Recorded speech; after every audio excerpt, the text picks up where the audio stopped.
Live from Bearcat Studios at the University of Cincinnati, this is Cats at the Corners.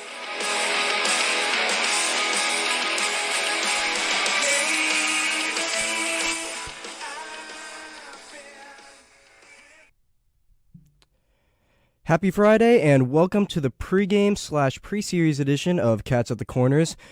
My name is Will Moore and I'll be hanging out with you over the next half hour, getting you ready for the Bearcats series in Gainesville against the Florida Gators. We've got a lot to cover today, so let's jump into sports around the area. First, starting off, the University of Cincinnati soccer team is kicking off their 5-game spring season on Saturday. The Bearcats will be taking on the Miami Redhawks in Oxford. That game starts at noon. Moving over to Bearcats lacrosse. The Bearcats won 14-11 at Youngstown State, headlined by Ava Goller, who had 5 goals on the day. Again, very appropriate name if you're going to be putting up numbers like that.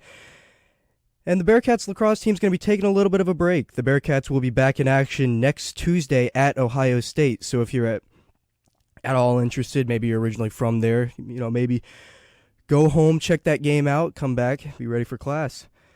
Moving over to men's basketball. The men's basketball team beat Temple on Wednesday 88-83 in overtime. Dan Skillings Jr. had a career-high 15 points for the Bearcats. The Bearcats are back in action Sunday at 1 o'clock at the FedEx Forum, taking on the Memphis Tigers. Moving over to the women's side. The Bearcats women's basketball team lost Wednesday at Memphis 64-53. The Bearcats will be back in action on Saturday on the road against UCF. Tip-off is scheduled for 2 o'clock. Moving over to the NHL, the Columbus Blue Jackets lost last night 2-0 to the Minnesota Wild. Goals scored by Brandon Duheim and Kirill Kaprizov. They're back in action tomorrow at 12:30, where they will be hosting the Edmonton Oilers at Nationwide Arena. That's going to do it for our sports around the area. Let's move into our college baseball overview of what's been going on this week around the American and around the state for college baseball teams. Number 11, ECU suffered their first loss of the year to the Campbell University Fighting Camels. Winning pitcher was Aaron Rund, and the losing pitcher was Wyatt Lundstrom-Schenkman. The Camels' win came via a walk-off single by Logan Jordan in the bottom of the 10th. ECU is back in action this evening for a 3-game series against the number 12 North Carolina Tar Heels. Trey Yesage will be towing the slab for the Pirates, and Max Carlson will start for the Tar Heels. That's definitely one, if you're a big fan of college baseball, that you're going to be excited for, and keep an eye on as we get into this weekend, because that's going to be a really good series of 2 high-quality teams just going right at each other. UCF also received their first loss of the year on Tuesday to undefeated FAU. The Owls were led by senior Jackson Ross. Ross had 2 homers and a double on the day to lead the Owls to a convincing 13-3 victory over the Knights. Central Florida will be back in action for a 3-game series at Clemson, starting today at 4 o'clock. However, speaking of FAU, the future AAC member will take on the South Florida Bulls for a 3-game series starting tonight at 6:30. Starting pitchers are Hunter Mink for the Bulls, going against Hunter Cooley for the Owls. Hunter-on-Hunter matchup. For those who may have forgot, teams joining the AAC in July are UAB, FAU, Charlotte, UTSA, Rice, and North Texas. Of course, that is the same time that the Bearcats will be making their move from the AAC to the Big 12.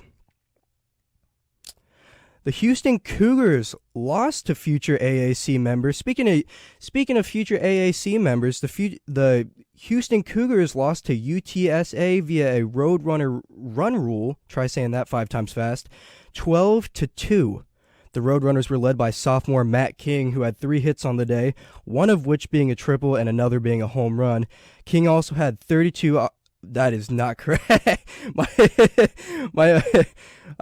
notes say 32 RBIs. That is, boy, I tell you what, if he had 32 RBIs, Draft him right now. Send that guy straight to the majors. Uh, King had a stellar performance on the day, en route to a 12-2 beatdown of the Cougars. Houston is back in action today at 3 o'clock for their first game in the Kleberg Bank College Classic against Utah. We talked about that a little bit last Tuesday on our last show. That's going to be something. It's going to be interesting to look at. You've got Utah, Houston, Texas A&M, Corpus Christi, and Incarnate Word. You know, that's kind of that's going to be an interesting one to keep track of. Also, I did not know that there was a Whataburger Field. So you learn something new every day. That is something that I was not aware of, but maybe I'll have to take a visit down there at some point. Moving back to the baseball action, Tulane is looking for their first win of the season after dropping 3 games this past weekend to UC Irvine. The Green Wave lost a close one, 5-6 to Cal State Fullerton. Tulane will look to get their first win of the season tonight as they host St. John's for a 3-game series in New Orleans. So, you know, Tulane not having the start of the season they'd necessarily like to, but, you know, it's early. Teams are still figuring it out. I think Tulane's going to figure it out here coming up very soon. Wichita State is currently in the middle of a series against Utah Tech. Wichita State lost Game 1 of the series 4-12. Game 2 of the series, which was scheduled for yesterday, was postponed and moved to today at 5 o'clock, which will now be Game 1 of a doubleheader against the Trailblazers. So that's something you want to be keeping your eye on. Memphis got a big win over Mississippi Valley State on Wednesday, 19-10. The Tigers were boosted by a 6-run 6th inning to pull away from the Delta Devils. Memphis will be back in action this weekend hosting the Youngstown State Penguins for a 4-game series. The Penguins will send out right-hander Travis Perry to try to get their first win of the season. Now we're going to move on to local out-of-conference teams. The Miami Redhawks are still searching for their first win of their 2023 campaign after losing on Tuesday to the Indiana Hoosiers. The Hoosiers, led by senior Hunter Jesse, who went 3 for 4 at the dish with 4 RBIs, led the Hoosiers to a victory over the Miami Redhawks. Of course, Cincinnati fans very familiar with the Hoosiers. We played them a couple times over the last couple years in both football and baseball. Miami's back in action for a 3-game series starting today against North Alabama. Now, this is a series that you're going to want to pay attention to if you're a Bearcats fan, because the Bearcats will play both of these teams back-to-back, starting with the home opener against Miami next Wednesday. That'll be followed by a 4-game series starting next Friday against the North Alabama Lions. So that's definitely worth keeping your eyes on if you're a Bearcats fan. Kind of get your scouting report done. Kill two birds with one stone. Moving on, Ohio State is out in Phoenix taking on Gonzaga and GCU in alternating games. The Buckeyes lost their first game against GCU 1-0. A combination of Zach Thornton and Cody Tucker led the Lopes to a shutout win, with Zach York knocking in the lone run on the day. OSU is back in action today against Gonzaga. First pitch is scheduled for 4 o'clock. And then finally, Norwood is still looking for their first win on the season after falling to the Louisville Cardinals on Wednesday. The Musketeers, or Blobs, or whatever they want to be called, were leading 6-2 after the top of the 6th, but would go on to lose to the Cardinals 8-12.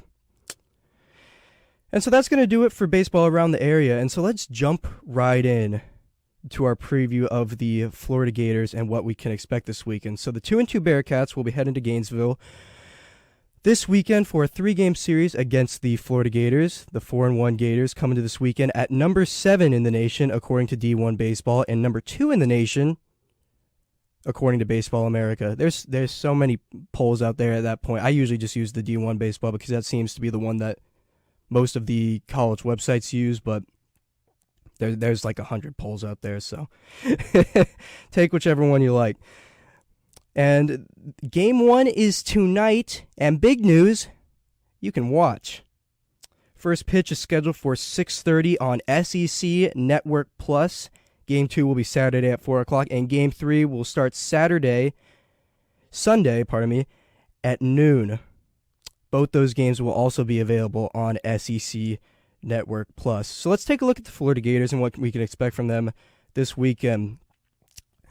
So we're going to rewind and we're going to take a pretty big rewind. The last time the Bearcats played the Florida Gators was all the way back in 2006, where the Bearcats were swept in a 3-game series. And if you want a little reference for how long ago that was, I was 4.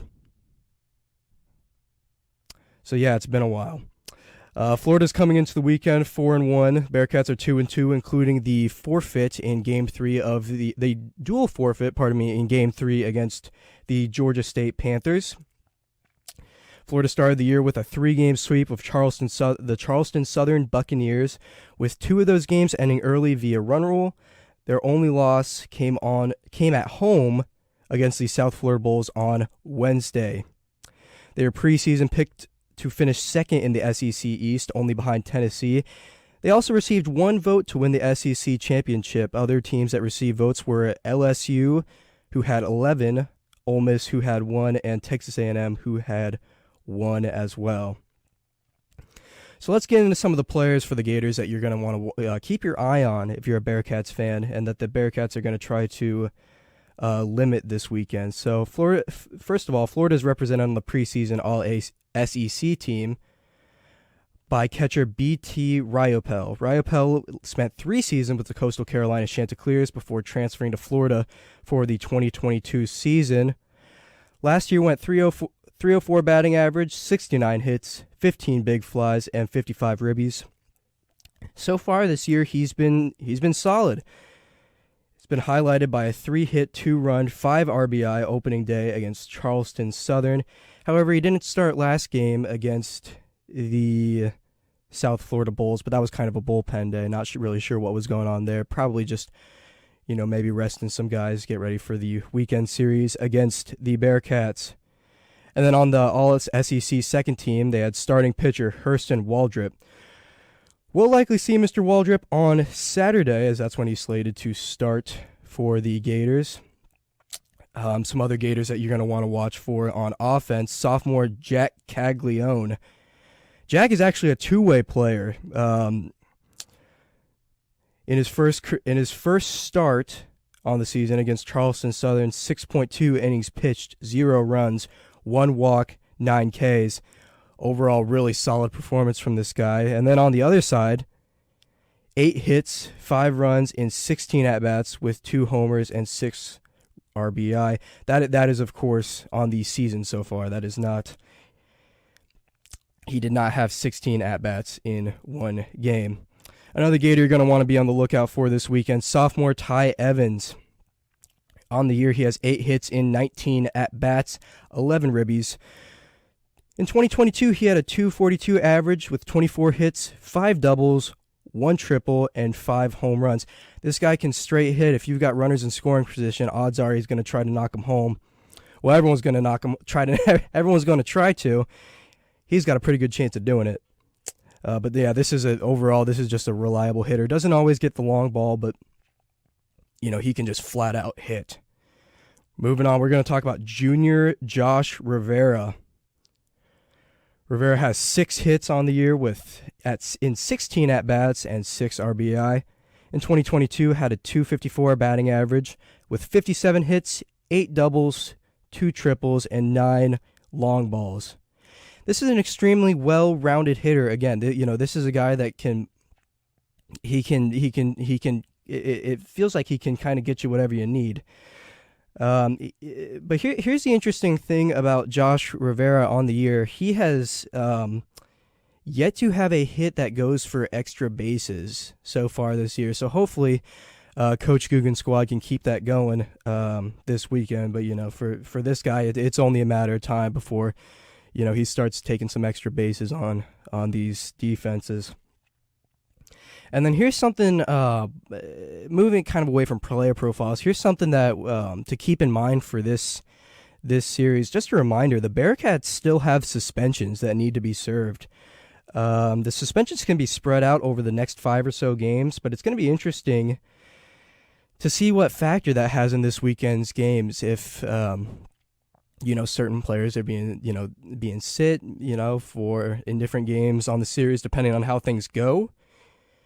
it's just going to be interesting because, that's going to be a big factor in these next upcoming games is all these suspensions that need to be served. So, it's going to be interesting to see kind of how Coach Guggens and his staff approach those suspensions. So let's get into pitching matchups for the series. Tonight we have Garrett Harker versus Brandon Sproat.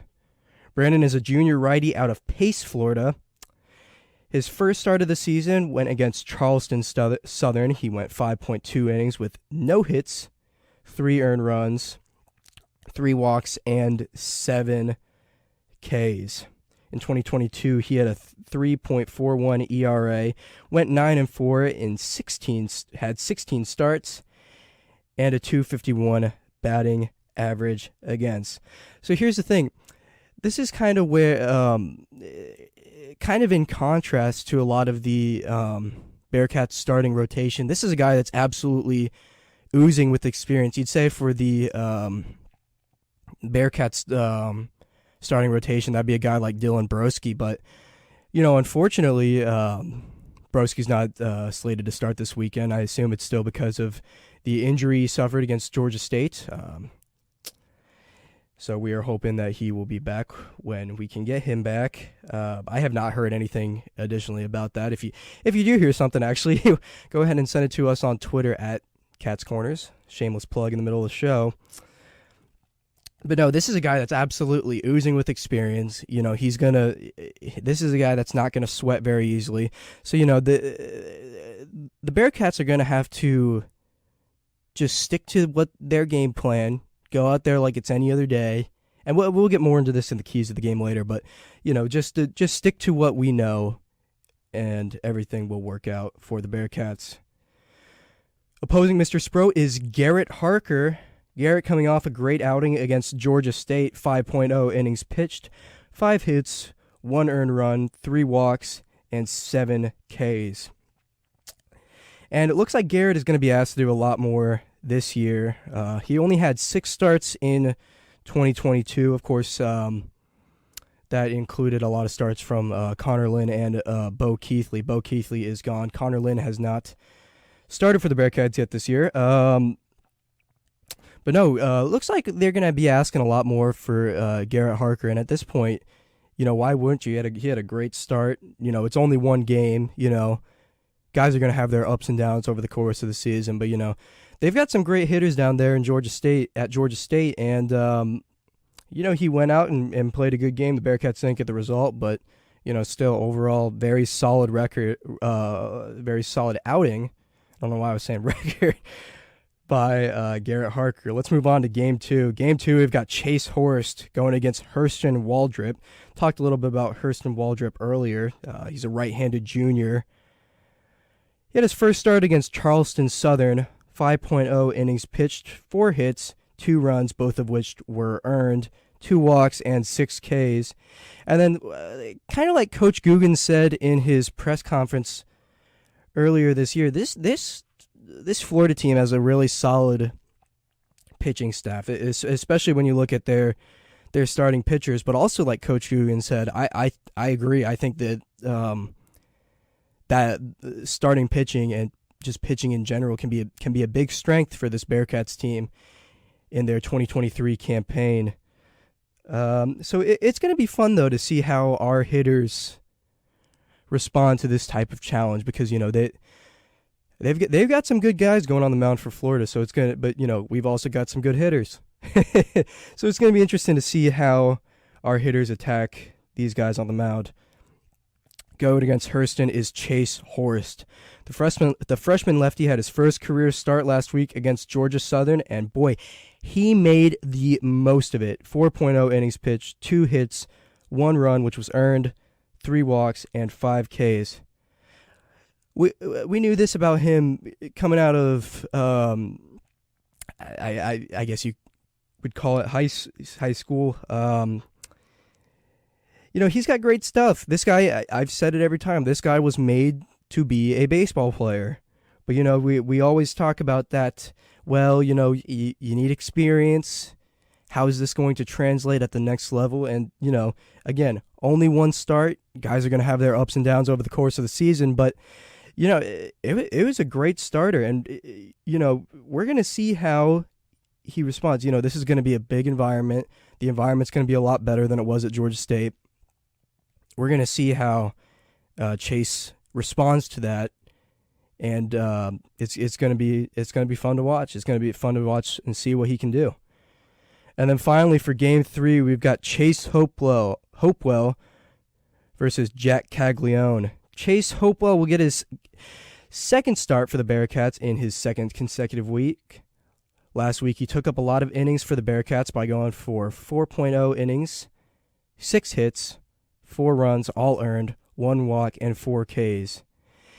And that was perhaps the most, out of all 4 games, that was perhaps the most well-rounded pitching outing from our guys as a whole, because Tommy O'Connor, Griffin Hughes, I believe Tommy O'Connor was in that day, and Griffin Hughes and Jackson Murphy all had good games, and so did Chase Hopewell. They're going to have a similar game plan for Chase Hopewell. He's going to have to go out there, take up a lot of innings, and keep the game in striking distance so our offense can go out there and get things done. Chase Hopewell has some great stuff. Again, I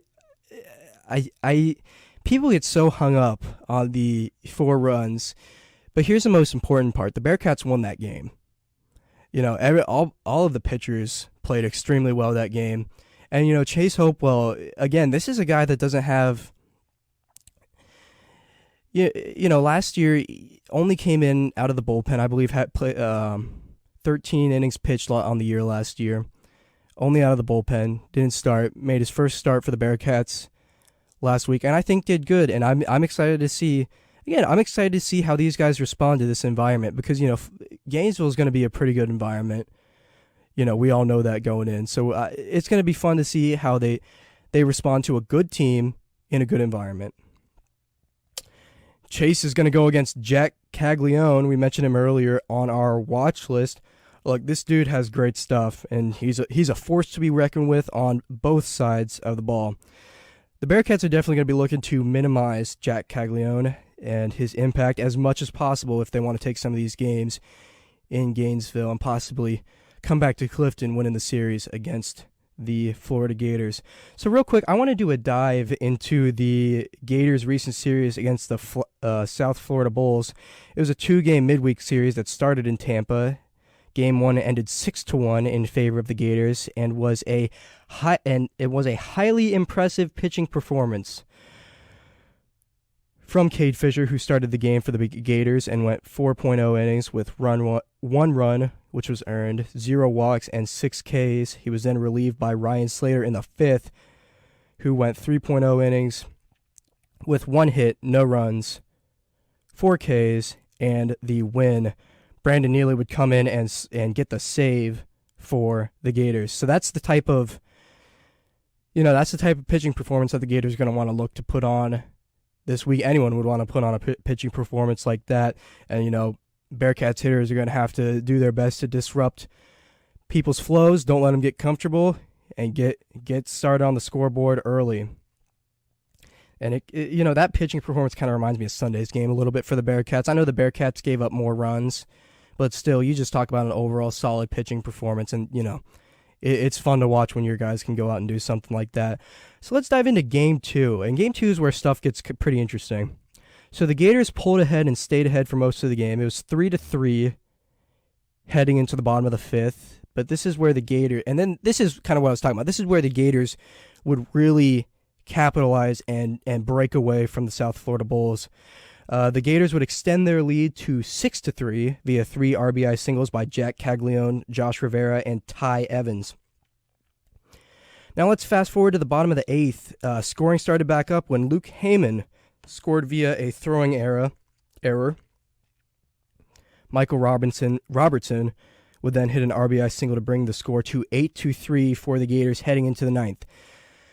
So if you're watching this game and you are a Florida Gators fan, or dare I say even a South Florida fan, the thought kind of creeps into your head that maybe turn off the TV, get a little snack and then head to bed. But no, the game was actually far from over. Drew Brutcher started off the ninth inning with a solo shot to make it 8-4. Nelson Rivera hit an RBI single, 8-5. Jackson Mayo then would hit a 3-run home run to make it a tie game, 8-8. And the Bulls wouldn't even stop there. Daniel Cantu hit an RBI triple, then scored on a passed ball, and the inning would only end on a Drew Brutcher strikeout. So they went all the way around the order.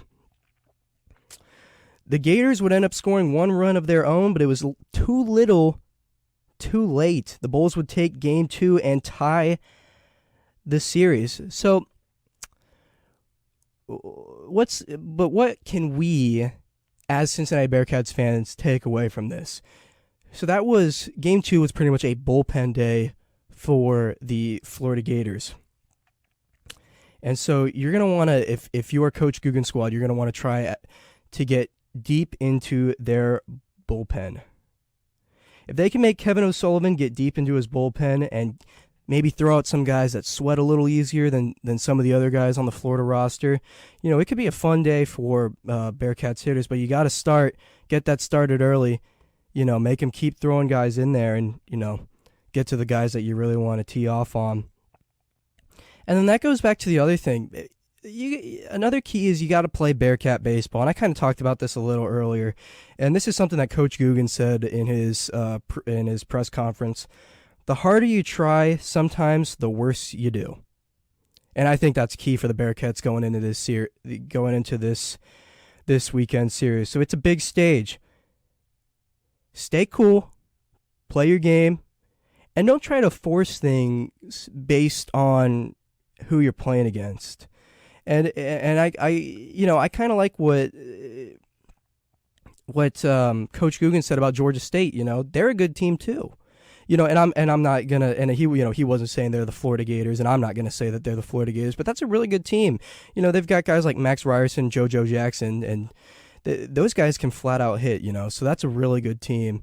And so the Bearcats, it's good that they played someone like that to get them prepared for the challenge that the Florida Gators are going to pose for them. And then here's the thing that kind of goes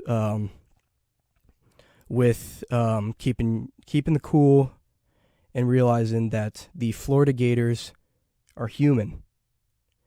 The SEC has 9 teams in the top 25 according to D1 Baseball, 7 of which are in the top 10, including number 7, Florida. You are absolutely kidding yourself if you don't look at that and don't think that's scary. So, we have this recognition and almost admiration for the SEC, and it's the same thing as football. But at the end of the day, Ty Evans and Ryan Nicholson both put their pants on one leg at a time, believe it or not. And, and the other thing about both of those guys is they can both do something special on the baseball diamond. So, it's easy to get distracted by this. You're playing a top 10 team in the country. You're playing with a team with this reputation for all this. You're going to Condren Family Ballpark, which is a really great facility, holds 7,000 people as opposed to UC Baseball Stadium, which only holds around 3,000.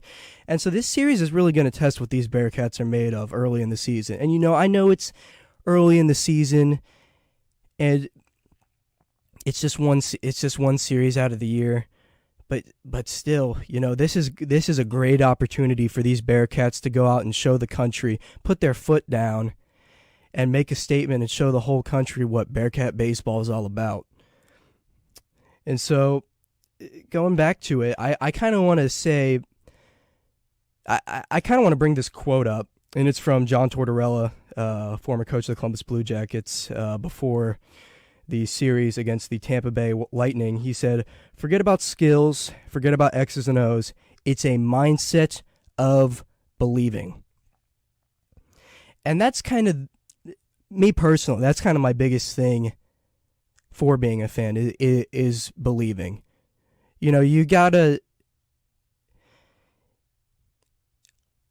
believe in your teams. I really love going to the University of Cincinnati. I like all the teams around here. I love this baseball team. And I'm fired up. I'm excited. And I think everyone around Bearcats baseball should be excited. This is a great opportunity for our guys to go out there and take it to the number 7 team in the country. And, I'm hoping that they can go out there and do just that.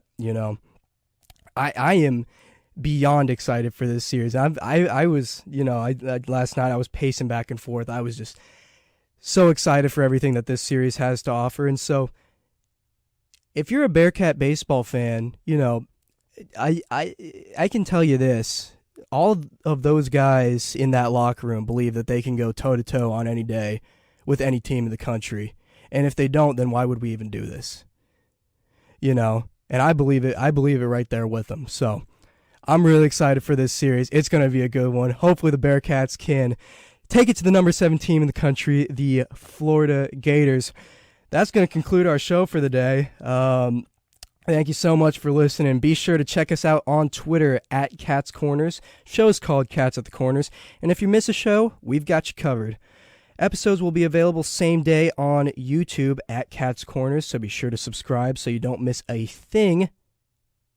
We will be back Tuesday at 4:30 to review this series against the Florida Gators and give you a little preview on the midweek matchup and home opener against the Miami Redhawks.